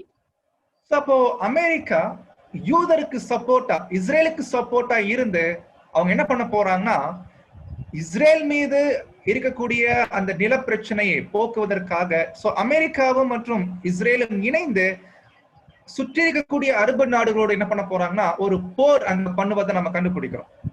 So America, the United States of America will join people of Israel to destroy the Arab people in the war to get the land of Israel. So நோக்கம் என்னன்னு பாத்தீங்கன்னா, Israel உடைய ஜனங்கள் அதிகம் இஸ்ரேலுக்கு வரணும்னா இடம் தேவை. இதான் நோக்கமா இருக்குது. So the main motive is that to get the more people of Israel in Israel, the nation of Israel needs more land. பாருங்க, இஸ்ரேல் பிரைம் மினிஸ்டர் சொல்றாரு, Christians R Israel's greatest friend என்று சொல்றாரு. See, Israel prime minister itself is saying Christians are Israel's greatest friend. உண்மைதான். இன்னைக்கு கிறிஸ்தவர்கள் அல்லது கிறிஸ்தவ தேசங்கள் அதிகமா இஸ்ரேலுக்கு ரொம்ப சப்போர்ட் பண்ணிட்டு இருக்காங்க இந்த ஒரு நாட்கள்ல. Really, it is true that many Christian nations are supporting Israel. So அப்பதான் நம்ம கண்டுபிடிக்கிறோம், இந்த கிறிஸ்தவ தேசங்கள் மிக முக்கியமா அமெரிக்கா அல்லது பிரிட்டனா இருக்கட்டும், இவர்கள் இஸ்ரேலோடு கூட சேர்ந்து ஒரு மிகப்பெரிய ஒரு போர் அங்க பண்ண போறாங்க. இந்த போரை குறித்து 83ஆம் சங்கீதத்துல சொல்லப்பட்டிருக்கிறது. The USA and UK will join with Israel to they will do a war with the surrounding nations of Israel, and this exactly represented in the Psalms 83. So நம்ம ஒரு சில வசனம் பார்க்கும்போது 4ஆம் வசனத்துல அரபு நாடுகள் என்ன சொல்லிட்டு இருக்காங்கன்னா, இனி ஒரு ஜாதியா இராமலும் இஸ்ரவேலின் பேர் இனி நினைக்கப்படாமலும் போவதாக அவரை அதம் பண்ணுவோம் வாருங்கள் என்கிறார்கள். In Psalms 83 verse 4, it reads that the Arab nations are saying against Israel, let us cut them off from being a nation, that the name of Israel may be no more in remembrance. பாருங்க, இந்த அரபு நாடுகளை பத்தி சொல்லும் போது ஒரு பைபிள்ல சில லிஸ்ட் போட்டிருக்கிறாங்க. நீங்க வசனம் பாக்குறவங்க படிச்சுக்கோங்க. ஆனா கடைசியா சொல்லும் போது அசிரியரும் அவர்களோடு கூட கலந்து, யார் இந்த அசிரியர்கள் என்று பார்க்கும் போது அது நம்ம இங்க புரிஞ்சுக்கிறோம், ரஷ்யா. இவங்க என்ன பண்ண போறாங்கன்னா லோத்தின் புத்தருக்கு புயபலமாவார்கள் என்று படிக்கிறோம். So in Psalms 83 we read a list of nations, and if you have time you just read in your home, and it represents the nation of Arabs. And finally in Psalms 83 the people of Assyria is also joining with these people who are mentioned in the Psalms 83, and they have Holpan, the children of Lot. யார் இந்த லோத்தின் புத்திரர்? Who is this children of Lot? பார்த்தோம்ங்களா? Ammon மற்றும் Moab. We just seen, right? Ammon and Moab. So இவர்களை தண்டிக்க போகிற காலம் தான் நம்ம வரப்போகிறதாக நம்ம கண்டுபிடிக்கிறோம். So the punishment which has been going to give to the Edom and Moab is the days to come. ஏன்னா இஸ்ரேலுடைய தேவன் கொடுத்திருக்கக்கூடிய நிலத்தை அவங்க பறிச்சு வச்சிருக்கிறாங்க. மற்றும் இஸ்ரேலை அழிக்கக்கூடிய மனநிலையில அரபு நாடுகள் நம்மளால பார்க்க முடியும். Because this Ammon and Moab captured the land of Israel and they are in the mindset to destroy and wipe the nation of Israel from the maps. So இது வந்து ஆங்கில வார்த்தை children of Lot என்று நம்ம கண்டுபிடிக்கிறோம். இது பாத்தீங்கன்னா சகோதர சகோதரிகளே 83ஆம் சங்கத்துல வரக்கூடிய அந்த நேம் லிஸ்ட் எல்லாமே நம்ம நாட்டில் இருக்கக்கூடிய அரபு நாடுகளுக்கு ஒரு சின்ன கம்பேரிசன் பண்ணிருக்கிறோம். இது நீங்க ஜஸ்ட் ரெஃபர் பண்ணிக்கலாம், நான் ஸ்கிப் பண்றோம். சோ இது எல்லாமே பாத்தீங்கன்னா இஸ்ரேலுடைய சுத்தி இருக்கக்கூடிய அரபு நாடுகள் குறிக்குது. கிட்டத்தட்ட ஒரு 22 நாடுகள் அங்க இருக்கிறதாக நம்ம கண்டுபிடிக்கிறோம். இவங்க எல்லாமே முஸ்லிம் கண்ட்ரீஸ் என்று நம்ம கண்டுபிடிக்கிறோம். There are around 22 Muslim countries surrounding the nation of Israel, which we are seeing in this map. So சகோதர சகோதரிகளே, இந்த அரபு நாடுகளுக்கும் இஸ்ரேலுக்கும் வரப்போகிற ஒரு யுத்தம், இந்த யுத்தத்தினுடைய விளைவு என்ன ஆக போகுதுன்னா, தேவனுடைய பிளான் படி ரொம்ப அருமையா நிறைவேற போகுது. இஸ்ரேலுடைய மேப் இந்த மாதிரி ஆக போகுது. So the war which is going to happen between Israel and Arab nations, the outcome of that war will be making the land of Israel enlarged, and in future we are going to see the land of Israel will be enlarged and the people of Israel going to get more of the land. So இப்போ இந்த காரியத்தை நம்ம கண்டுபிடிக்கிறோம். இதே காரியத்தை எசேக்கியேல் 37ஆம் அதிகாரத்துல நம்ம படிக்கிறோம் 7ஆம் வசனங்கள்ல. அதாவது என்னவென்று பார்க்கும் பொழுது, நான் தீர்க்கதரிசனம் உரைக்கையில் ஒரு இரைச்சல் உண்டாயிற்று. இது குறிக்குது ஒரு எக்காலம், 7வது எக்காலம் 1874ல உருவாச்சு. 1874க்கு அப்புறம் இஸ்ரேலுடைய கூட்டி சேர்க்கப்படுதல் அங்க நடக்க ஆரம்பிக்குது. அதுதான் இங்க வசனங்களை படிக்கிறோம், ஒவ்வொரு எலும்பும் தன் தன் எலும்போட சேர்ந்து கொண்டது என்று.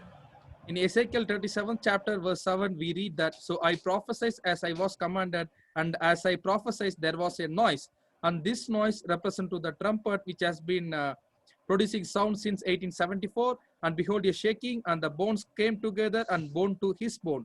This gathering of bones represent to the regathering of the people of Israel.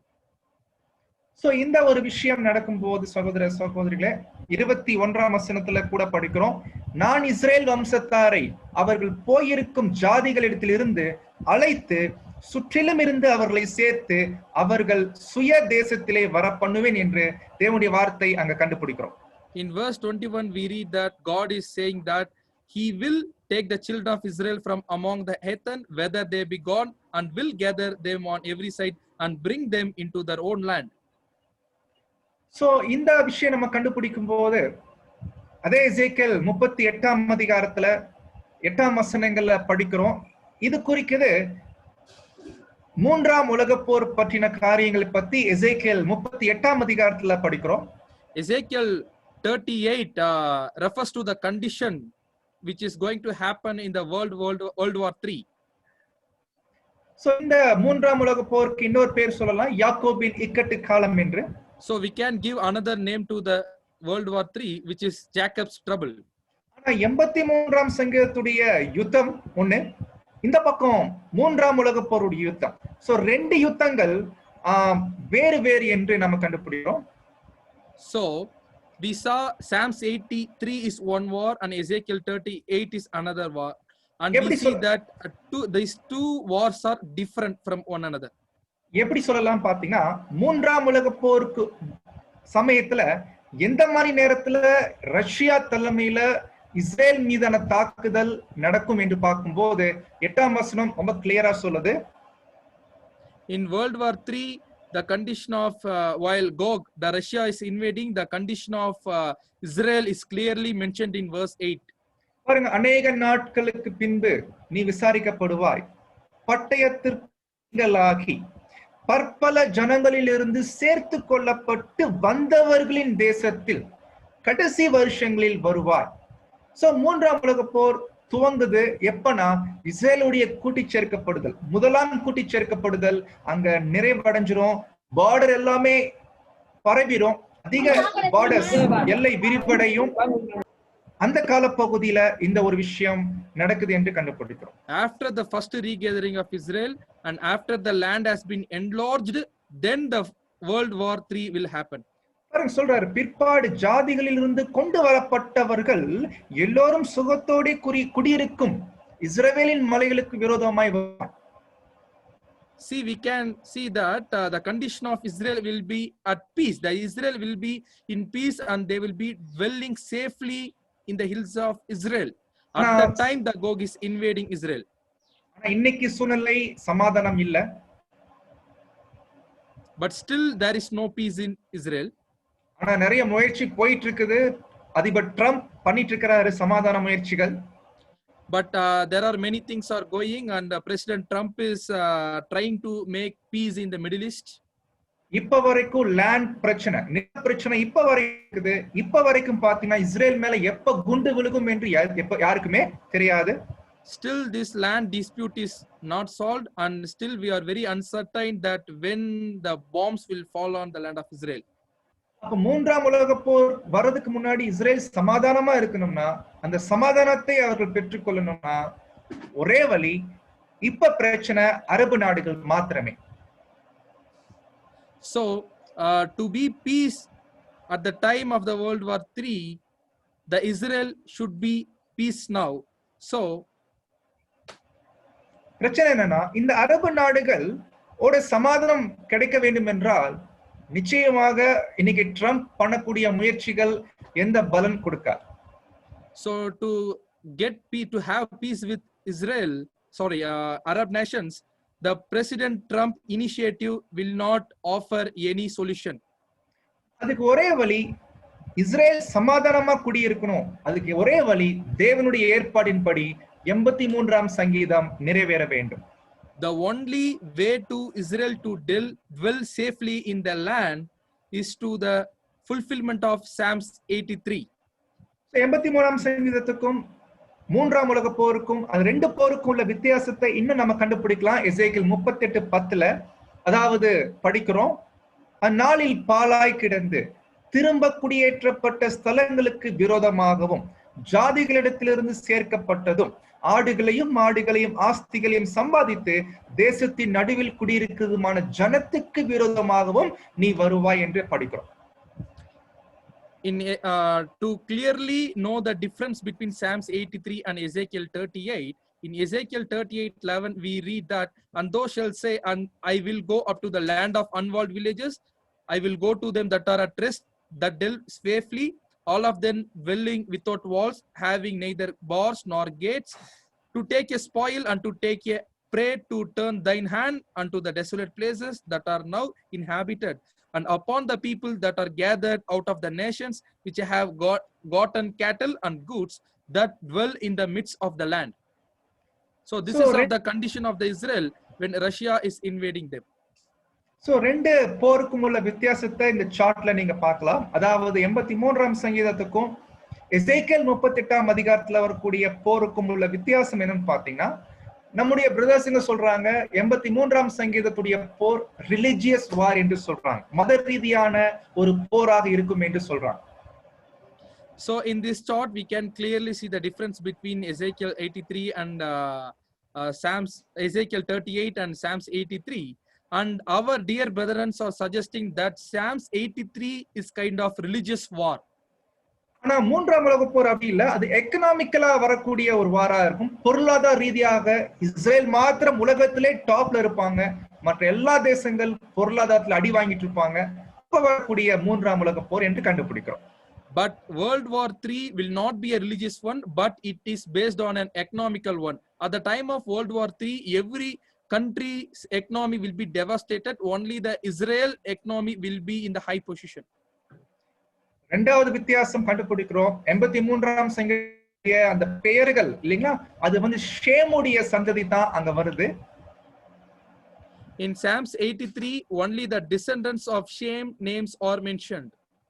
இரண்டாவது எசேக்கியேல் 38ல வரக்கூடிய நேம் லிஸ்ட் பாத்தீங்கன்னா, அது அதிகமா வரக்கூடியது யாபேத்துடைய மற்றும் காமுடைய சந்ததியாக அந்த பெயர்களுடைய வார்த்தைகள் நம்ம கண்டுபிடிக்கிறோம்.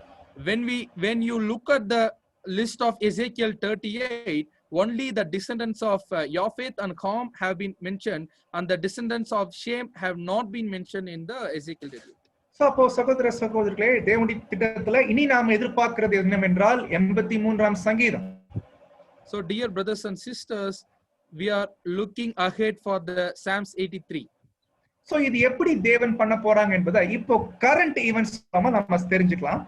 So how God is going to make 83 happen, we will see based on the current events. So ஜெனரலா பார்க்கும்போது இந்த COVID-19 இத தேவன் எப்படி ஒரு கருவியா பயன்படுத்துறாங்க தம்முடைய தெய்வீகத்தை நிறைவேற்றுவதற்கு. We will see how God is using COVID-19 to make his plan to fulfill. So இங்க பார்க்கும்போது உலக அளவுல அநேக தேசங்கள்ல மிக முக்கியமா யூதர்கள் இருக்கக்கூடிய இடங்கள்ல பாத்தீங்கன்னா பொருளாதார ரீதியாக சரி இல்ல நிறைய ஒரு கீழான நிலைமைக்குள்ளாக அநேக தேசங்கள் அங்க போயிருக்கிறாங்க என்பதை கண்டுபிடிக்கிறோம். So many countries' economies have been down due to this pandemic. மாத்திரமல்ல ஒரு ஆங்கில நாளிதழ்ல படிக்கிறோம், அதாவது உலக அளவுல யூதர்கள் அதிகமா இருக்கக்கூடிய தேசமா இருக்கக்கூடிய இரண்டாவது தேசமா இருக்கக்கூடிய பிரான்ஸ் தேசத்துல பாத்தீங்கன்னா இந்த கொரோனா வைரஸ் உடைய தாக்கம் என்ன ஆயிருக்குன்னா பிரான்ஸ் தேசத்தில் இருக்கக்கூடிய யூதர்கள் மேல மிகப்பெரிய தாக்கத்தை ஏற்படுத்தியிருக்கிறதாக இந்த நாளிதழ்ல படிக்கிறோம். So in this journal of Ariel, we read that the effects of coronavirus will certainly be more powerful on the Jews of Israel, Jews of France, than those of 2015 attacks. And France is the second country which is highly populated by Jews. So this pandemic will be having more effect on Jews of France. ஆமா சகோதர சகோதரிகளே, அதே விஷயத்தை நம்ம கண்டுபிடிக்கிறோம். Israel expects என்னவென்று பார்க்கும்போது இப்படிப்பட்ட கொரோனாவுடைய தாக்கத்தினுடைய விளைவாக இனி வரக்கூடிய நாட்கள்ல நிறைய யூதர்கள் என்ன ஆக போறாங்கன்னா அநேக நாடுகள் இருந்து அவங்க என்ன பண்ண போறாங்கன்னா இஸ்ரேலுக்கு வரப்போகிறாங்க என்ற ஒரு காரியத்தை இந்த ஒரு எதிர்பார்ப்பு இருக்கிறதை இந்த நாளிதழ்ல படிக்கிறோம். So in this journal we read that in future, due to the shock of COVID-19, many Jews will be making aliyah to their nations. அதே போல இன்னொரு நாளிதழ்ல கூட படிக்கிறோம். என்னவென்று பார்க்கும் பொழுது இந்த ஒரு ஜூன் மாதத்துல கிட்டத்தட்ட பாத்தீங்கன்னா லாக்டவுன் சமயம்.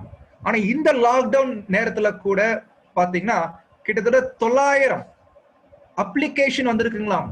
எதுக்குன்னா இஸ்ரேலுக்கு போறதுக்கு. In the journal of the Jewish News of North Carolina, in the first half of June, over 900 applications have been submitted to the group for making the move to Israel or Aliyah compared to 399 in June 2019. And these applications have been submitted during the time of this pandemic. அது மாத்திரமல்ல சொல்றாங்க Israel எதிர்பார்க்கலாம் என்னன்னா கிட்டத்தட்ட 90000 யூதர்கள் வருவார்கள் இந்த ஒரு 2021 முடியறதுக்குள்ள. It is predicted that within 2021 there will be around 90,000 Jews will be migrated to Israel. So இதெல்லாம் 2019ஓட கம்பேர் பண்ணி பார்க்கும்போது இந்த பேண்டமிக்னால அநேக யூதர்கள் உலகமெங்கும் இருக்கக்கூடிய யூதர்கள் அவங்க அந்த நாடுகள் பாதிக்கப்படுவது வேற வழி இல்ல, யூதர்கள் இஸ்ரேலுக்கு வரக்கூடிய நிலை இந்த ஒரு COVID-19னால ஏற்பட்டிருக்கு சகோதர சகோதரிகளே. While comparing to the facts in 2019, due to this COVID-19, many Jews have been planned to make their immigration to the land of Israel, and this is unprecedented. ஒரு 50 வருஷத்துக்கான ஒரு புள்ளி நம்ம காமிக்கிறோம். புள்ளி என்னன்னு பாத்தீங்கன்னா இஸ்ரேல் ஜனங்கள் யூதர்கள் உலகமெங்கும் ஒவ்வொரு வருஷமும் எவ்வளவு பேர் வராங்க என்பதற்கான ஒரு சின்ன ஒரு புள்ளி காமிச்சிருக்கிறோம். அதுல நீங்க பாத்தீங்கன்னா 2019 வரைக்கும் இருக்குது. அதிகபட்சம் 30, 50,000, 20,000 என்றுதான் போயிட்டு இருக்குது. 1990, 91 தான் அதிகபட்சம் 1,00,000 தாண்டி அங்க பதிவாயிருக்கு. This is the table which says about the immigration of Israel.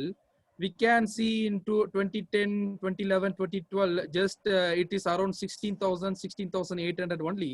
But only in the years of 1991, 1919, the immigration level is more than 1 lakh. என்ன சோவியத் யூனியன் ரஷ்யா உடைஞ்சு போச்சு இல்லைங்களா 1989ல அதனுடைய விளைவினால அநேக யூதர்கள் வேற வழி இல்லாம இஸ்ரேலுக்கு வரமாயிடுச்சு. Due to the breakup of Soviet Union, many Jews have been forced to do the immigration to Israel. ஆனா அன்னையிலிருந்து 2019 வரைக்கும் பாத்தீங்கன்னா 16,000 20,000 அதிகபட்சம் போன வருஷம் 34,000 பேர். But after that we are seeing only average rise, and the highest number is in year 2019 34,000 immigrants. ஆனா 2020ல இப்ப லாக்டவுன் சமயத்துல இருக்கிறோம். பார்டர்ஸ் எல்லாமே லாக் பண்ணிருக்காங்க. ஏரோப்ளேன் எதுவும் பயணம் பண்ணாது. ஆனா 2021க்குள்ள நிறைய யூதர்கள் வேற வழி இல்லாம இஸ்ரேலுக்கு வர வேண்டிய சூழ்நிலை அங்க ஏற்படும் என்பதை கண்டுபிடிக்கிறோம். But due to this lockdown, many borders have been shut down. No flight is flying, so there may be no immigration in 2020. But within 2021, there will be more immigration to the land of Israel. பிரச்சனை என்னன்னு பாத்தீங்கன்னா சகோதர சகோதரிகளே, இன்னைக்கு இஸ்ரேலுடைய மக்கள் தொகை கிட்டத்தட்ட பாத்தீங்கன்னா 92 லட்சம் பேர் இருக்கிறாங்க. இஸ்ரேலுடைய மக்கள் தொகை மாத்திரமே. But you know what is the problem, dear brethren? Now the population of Israel is around 92,46,000. ஆனா இஸ்ரேலுக்குள்ள இருக்கக்கூடிய யூதர்களின் எண்ணிக்கை மாத்திரம் தனியா எடுத்தோம்னா 68 லட்சம் பேர் மாத்திரம் இருக்கிறாங்க. But if we take the population of only Jews in the land of Israel, it is only around 68 lakhs. பாருங்க, ஒரு 10 உதாரணம் காமிச்சிருக்கிறோம். டாப் 10ல இருக்கக்கூடிய 10 நாடுகள், அங்க யூதர்கள் இருக்கிறாங்க. அதிக யூதர்கள் எங்க இருக்கிறாங்க பாத்தீங்கன்னா, முதல் நம்பர் 1ல இஸ்ரேல் 68 லட்சம் பேர் இருக்கிறாங்க. பெர்சன்டேஜ்ல வெறும் 46.5% மாத்திரமே. So this is the table which depicts the countries with the largest Jewish population. In this we can see only 46.5% of Jews have been in the land of Israel. So other percentage of Jews have been in the other countries, and mainly United States, it's one of the country which currently holds the large number of Jews, and France comes next to the United States of America. பாருங்க, இப்போ நம்ம news பேப்பர்ல பார்க்கணும், இந்த 10 நாடுகள்ல கொரோனாவுடைய தாக்கம் அதிகமா இருக்கும். ஏன்னா இதெல்லாம் கிறிஸ்தவ தேசங்கள் அதிகமா இருக்கிறாங்க. சோ இங்க யூதர்களுடைய எண்ணிக்கை, இந்த நீங்க சார்ட்டை நீங்க பார்த்து தெரிஞ்சுக்கலாம். அமெரிக்காவை அடுத்து பிரான்ஸ் இருக்குது, பிரான்ஸ்க்கு அப்புறம் கனடா இருக்குது. சோ இந்த லிஸ்ட்ல தான் பாத்தீங்கன்னா உலகமெங்கும் இருக்கிறாங்க. அதனால தான் பாக்குறோம் கொரோனாவுடைய தாக்கம் உலகத்திலே அமெரிக்கா அதிகமா தாக்கி இருக்குன்னா கண்டிப்பா வரக்கூடிய நாட்கள்ல நிறைய யூதர்கள் இஸ்ரேலுக்கு வர்றதுக்கு வாய்ப்பு இருக்கு. So we know that these countries which are listed in this table are one of the countries which have been mostly affected by this COVID pandemic, and in future we can expect many number of Jews will be immigrated from the United States of America. ஆனா தேவனுடைய திட்டம் இவங்களுக்கு தெரியாது சகோதர சகோதரிகளே. அதனால தான் Trump அவர்கள் நிறைய முயற்சி பண்ணிட்டு இருக்கிறாரு சமாதானம் பண்றதுக்கு. ஆனா இந்த வகையில சமாதானம் இஸ்ரேலுக்கு வராது. But these people does not know about the plan of God, and President Trump is doing many initiatives to create a peace in the Middle East, but the peace won't come from these people. ஏன்னா நமக்கு தெரியும், இவங்க ரீசெண்டா Abraham accord எனக்கூடிய ஆபிரகாமின் ஏற்பாடு அல்லது உடன்படிக்கை என்ற ஒரு தலைப்புல அரபு நாடுகளுக்கும் இஸ்ரேலுக்கும் இருக்கக்கூடிய சமாதானத்தை உருவாக்குவதற்கு முயற்சி பண்ணிட்டு இருக்கிறாங்க. Based on the title Abraham Accord, they are trying to create a peace in the Middle East. So இது ஆங்கிலத்துல இருக்குது, நீங்க வாய்ப்பு இருக்கிறவங்க படிச்சுக்கோங்க நேரமின்மையினால. நமக்கு தெரியும், இந்த ஒரு இஸ்ரேலோட கூட அரபு நாடுகள் கிட்டத்தட்ட மொத்தம் 4 நாடுகள் மாத்திரமே இப்ப வரைக்கும் சமாதான உடன்படிக்கை பண்ணிருக்கிறாங்க என்று கண்டுபிடிக்கிறோம். Till now only 4 Arab nations made peace treaty with nation of Israel. So அதுல எகிப்து, ஜோர்தான், இப்போ ரீசெண்டா பஹ்ரைன் மற்றும் UAE என்று சொல்லக்கூடிய அரபு தேசம். So first Egypt, Jordan, and now the UAE and Bahrain joined the peace treaty with Israel. ஆனா நிறைய பேர் இருக்கிறாங்க, பாலஸ்தீனியர்கள் இன்ன வரைக்கும் இது ஏற்றுக்கொள்ளவே இல்லை. லெபனான் மற்ற தேசங்கள், அரபு தேசங்கள் இதுவரைக்கும் இப்படிப்பட்ட ஆபிரகாம் அக்கார்ட் எனக்கூடிய இந்த ஒரு விஷயத்தை அவங்க ஏற்றுக்கொள்ளாம இருக்கிறாங்க. But there are other countries like Palestine, and many Arab nations are not accepting this Abraham Accord which has been initiated by President Trump. Trump சொல்றாரு இஸ்ரேலுக்கும் அரபு நாடுகளா இருக்கட்டும், they are friends என்று அவர் சொல்றார். Trump is saying that whether it may be Israel or Arab nations, they are friends according to the perspective of President Trump. அவர் சொல்றாரு பாருங்க, Abraham accord எனக்கூடிய Abraham உடன்படிக்கை அது ஒரு கதவு திறக்கப்பட்டிருக்குது. எதுக்குன்னா அநேக அரபு நாடுகள் இஸ்ரேலோடு கூட சமாதானம் பண்ணுவதற்கான வாய்ப்பு திறக்கப்பட்டிருக்கிறதாக அதிபர் ட்ரம்ப் சொல்றார். And President Trump says the Abraham Accords also opened the door for Muslims around the world to visit the historic sites in Israel and to peacefully pray at Al-Aqsa Mosque in Jerusalem, the third holiest site in Islam. நம்ம என்ன நினைக்கிறோம்னா, இப்ப election டைம்னால எப்படி கட்சி தலைவர் என்ன பண்ணுவாங்களோ அதே போலதான் ட்ரம்ப் கூட ஜனங்களை கவர்ந்தெழுக்கிறதுக்கு ஏதாவது பண்ணிட்டு இருக்காருன்னு நினைக்கிறேன். So our brother Arun think that President Trump is doing this for the sake of elections. Divine plan ரொம்ப கிளியரா இருக்குது. தேவனுடைய திட்டத்தின்படி இஸ்ரேல் ஜனங்கள் கூட்டி சேர்க்கப்படணும்னா அதுல 83ஆம் சங்கீதம் நடக்கும் போது தான் சமாதானமா குடியிருக்கக்கூடிய காலங்கள் வரும் என்று கண்டுபிடிக்கும். But divine plan is very clear that only after the Psalms 83 fulfilled, the peace will come to the land of Israel.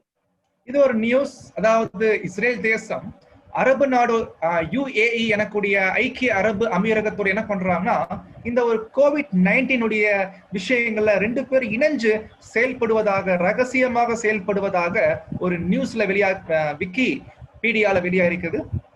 The recent news, it has been reported that in the months leading up to the agreement, Israel had been working in secret with the UAE to fight the COVID-19 pandemic. இத பார்க்கும்போது அநேக உலகத்தின் தேசங்களுக்கு okay Israel சமாதானம் ஆயிருவாங்க எல்லா அரபு நாடுகளோடு நினைச்சிட்டு இருக்காங்க. ஆனா அது நடக்க வாய்ப்பில்லை. But many countries are thinking that these Arab nations will be having peace with Israel, but it won't happen. So அப்போ அநேக அரபு நாடுகளுடைய தலைவர்கள் கூட நாங்க இஸ்ரேலோட கூட நாங்க சமாதானம் இருக்க முயற்சி பண்றோம், விரும்புறோம் என்று தங்களுடைய விருப்பங்களை தெரிவிச்சிருக்கிறாங்க.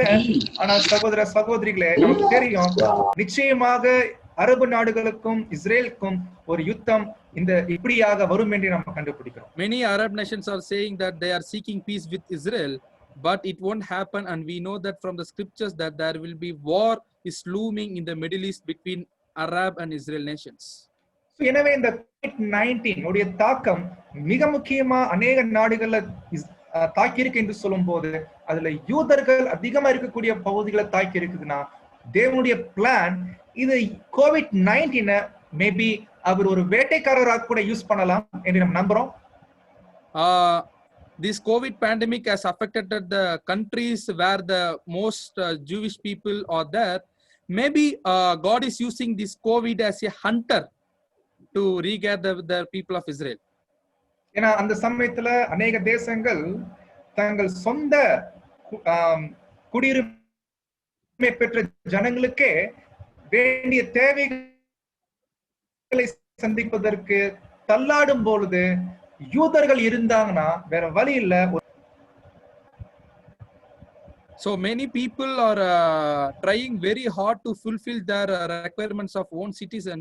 For this reason, they will force the Israel to the land of Israel from their own land.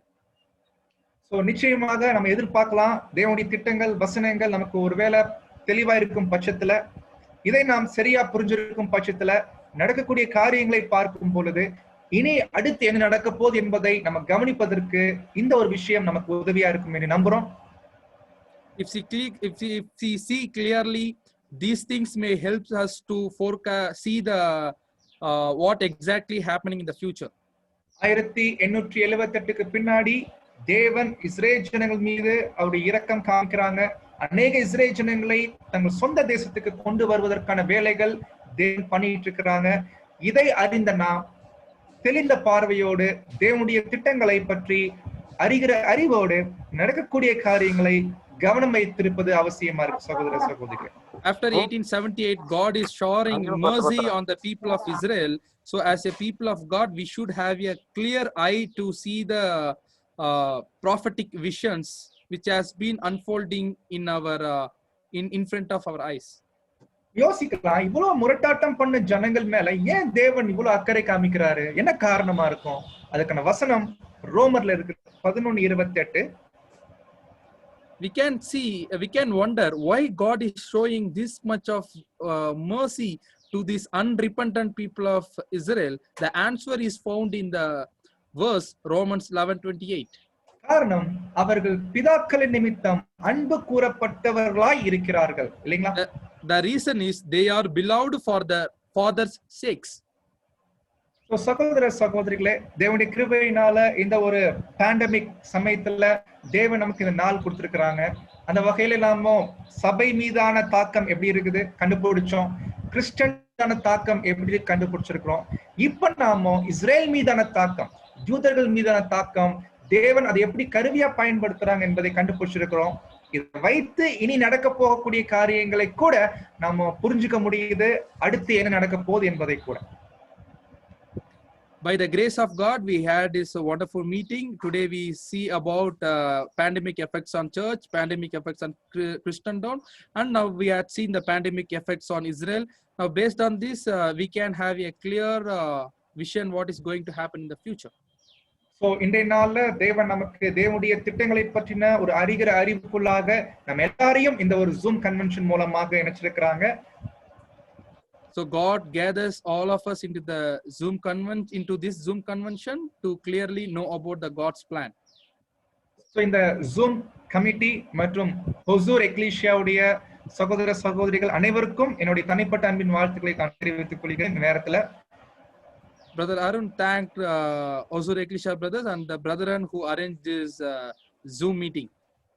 And இந்த ஒரு பகுதி ஆங்கிலத்துல டிரான்ஸ்லேட் பண்ணி கொடுத்த சகோதரர் தீபன் அவர்களுக்கு கூட என்னுடைய நன்றி நான் தெரிவித்துக் கொள்கிறேன். சகோதர சகோதரிகளே, இப்போதும் தேவனுடைய கிருபையில இந்த ஒரு மாபெரும் வாய்ப்பு நம்ம எல்லாருக்கும் கிடைச்சிருக்குது. வரக்கூடிய நாட்கள்ல இன்னும் தேவனுடைய திட்டங்களை பத்தி அறிகிற அறிவுல நம்ம வளர்வதற்கு தேவன் தாமே நம் அனைவருக்கும் கிருபை செய்து வழிநடத்துவாராக. ஆமென். Thank you brother. மிக்க நன்றி சகோதரர் அருண் அவர்களுக்கும் சகோதரர் தீபன் அவர்களுக்கும்.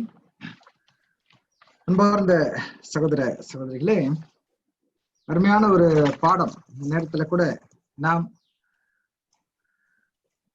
அதாவது இஸ்ரேல் தேசம் அதன் மேல் உள்ள இந்த நோய் தொற்று காலத்தில், இந்த கொள்ளை நோயின் காலத்தில் இருக்கக்கூடிய தாக்கம், அது எவ்வளவு சாதகமாக தேவனுடைய ராஜ்யத்தின் காரியங்களுக்கு பயன்படுகிறது, தேவன் எப்படியாக அதை தன்னுடைய ஒரு டைரக்ஷன்ல அங்க கொண்டு வருகிறார் என்பதை நம்ம பார்த்தோம். அவங்களுடைய ஒரு இஸ்ரேல் தேசத்துக்கு திரும்பி வருதல், அவங்க எல்லாருமே வந்தாகணும், அதற்கான தீர்க்க தரிசனத்தை நிறைவேறுதல், ஒவ்வொரு உலகத்துல நடக்கக்கூடிய ஒவ்வொரு ஒரு பயங்கரமான காரியங்களிலும் அது ஒரு அவர்கள் திரும்பி வருதலுக்கான ஒரு சாதகம் அங்க நடந்து கொண்டிருக்கிறத அருமையாக நம்ம பார்த்தோம். அருமையான தேவனுடைய வழி நடத்துதல்னால நமக்கு இப்படியாக இந்த நேரத்துல நமக்கு நல்ல அருமையான ஒரு பாடம் கிடைத்தது. விசேஷம் என்ன அப்படின்னா, சகோதரர் அருணுக்கு தெரியாது இது இங்கிலீஷ்ல டிரான்ஸ்லேஷன் ஆகும்னு சொல்லி, சகோதரர் தீபனுக்கு தெரியாது அவரு டிரான்ஸ்லேஷன் பண்ணுவாருன்னு சொல்லி, இல்லைங்களா? சோ இது எல்லாம் தேவனுடைய சித்தப்படியாக ஒரு திடீர் முடிவோடு கூட இது இப்படியாக நடந்தது. சோ இதுல இருந்து நம்ம என்ன தெரியுது அப்படின்னா, முழுக்க நம் காலையிலிருந்து சாயங்காலம் வரை தேவன் நம்மோடு கூட இருந்தார் என்பதை நாம உணர முடிகிறது. அன்பான சகோதர சகோதரிகள், சோ இந்த கூட்டத்துல நமக்கு கலந்து கொண்ட அருமையான அனைத்து சகோதர சகோதரிகளுக்கும் ஓசூர் சபையின் சார்பாக நான் அன்பையும் வாழ்த்துக்களையும் இந்த நேரத்துல கூட நான் தெரிவித்துக் கொள்கிறேன். சகோதரர் ஒருமித்து வாசம் செய்வது எத்தனை நன்மையும் எத்தனை இன்பமுமாய் இருக்குது, எத்தனை பிரியமா இருக்குது என்பதை இது இந்த ஒரு கன்வென்ஷன் கூட உதாரணமாக இருக்குது. சகல கோத்திரங்களிலும், சகல பாஷைக்காரர்களிலும், சகல ஜனங்களிலும், ஜாதிகளிலும் இருந்து தேவனுக்கென்று கிறிஸ்துவனுடைய இரத்தத்தினால மீட்டெடுக்கப்பட்ட அநேக ஜனங்களை ஒன்றாக சேர்த்து நாம் பார்க்கும் போது எவ்வளவு இன்பமாக இருக்கிறது, எவ்வளவு நன்மையாக கூட இருக்கிறது. அன்பான சகோதர சகோதரிகள், இப்படியாக நாம் ஒரு நிழல் போல பார்க்கும் போதே இவ்வளவு அருமையாக இருக்கிறதே. உண்மையில் உண்மையான கூடுதல் சரீரமாகிய சபையாக நாம் கூடும் போது, அங்கே இணையும் போது, திரைக்கு அப்பால் செல்லும் போது இந்த ஒரு கூடுகை கண்டிப்பாக எவ்வளவு நன்மையும் எவ்வளவு இன்பமுமாய் இருக்கும், இல்லைங்களா? நாம யோசிச்சு பார்க்க வேண்டிய ஒரு தருணத்தில் இருக்கிறோம். அதற்கு ஒரு உதாரண கன்வென்ஷன் தான் இந்த ஒரு கன்வென்ஷன் என்று கூட நம்ம சொல்லலாம்.